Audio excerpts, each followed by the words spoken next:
Dijaki in profesori gimnazije Kranj so zopet pokazali svojo srčnost, toplino in radodarnost. V tem letu so se namreč odločili, da bodo priredili dogodek, na katerem bodo zbirali prostovoljne prispevke in jih za spremembo ne namenili v šolski sklad, pač pa so se usmerili v varovanje predstavnikov nežnejšega spola in zbrane prispevke namenili Varni hiši Gorenjske.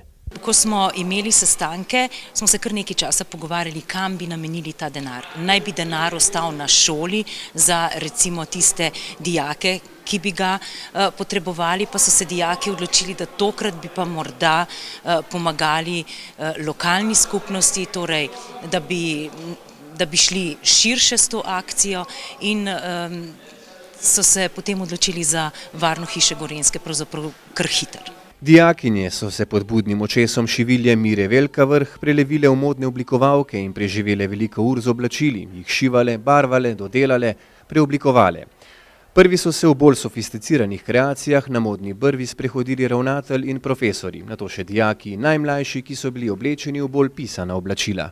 Vedno se najdejo dijaki, ki imajo še to umetniško oblikovalsko žilico in tukaj je kar nekaj dijakin, skoraj da 10, ki so se ukvarjala s temi oblačili, dodajale modne dodatke, recimo našile kakšne cvetlice, trakove, nete, oblačila tudi po kroju predelale in je pravzaprav nastala kolekcija 20 oblačil. Tako so včeraj v večnamenskem prostoru v gimnaziji priredili pravi dobrodelni modni spektakel. Modno revijo so poimenovali Druga roka, Second hand, na kateri so predstavili oblačila iz druge roke. Gre bolj za to, kakšne obleke rabljene smo dobili in smo potem iz teh oblek črpali navdihe in so zelo različne, no? Ampak so pa obleke za ljudi vsakletno.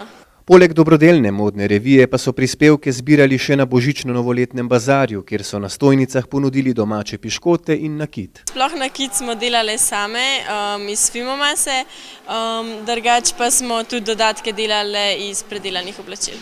Varna hiša Gorenjske skrbi za ženske in otroke, ki so se k njim zatekli iz socialno-ekonomske stiske, nasilja ali drugih razlogov. Predstavniki so z dobrodelnostjo dijakov navdušeni in ta lepa gesta se jim zdi občudovanja vredna. Ja, zelo smo bili zadovoljni, seveda zelo presenečeni, da so izbrali nas, seveda smo jim zelo hvaležni. Zbrani prispevki bodo namenjeni programom Varne hiše, v sklopu katere delujejo 3 programi: Varna hiša, materinski dom in center za informiranje in svetovanje žrtvam nasilja.